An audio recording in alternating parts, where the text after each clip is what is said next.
göğe bırak pişiyi, dən at sərsələrə ac qalmasınlar. Dolufdu başına tut ağacımızın, yem umur, pay umur qarğalar ana. Bu sabah nə göyçək qar yağır ana.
Açardın uzunəm kirpiklərinin, açardın uzunəm kirpiklərinin, açardı gözlərin bir doğma gəzir.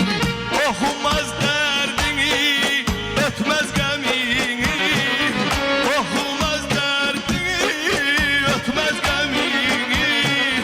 Nəyə dönsə bütün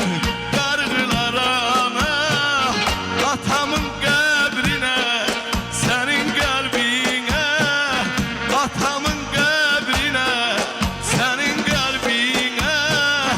Bu sabah nə göyçək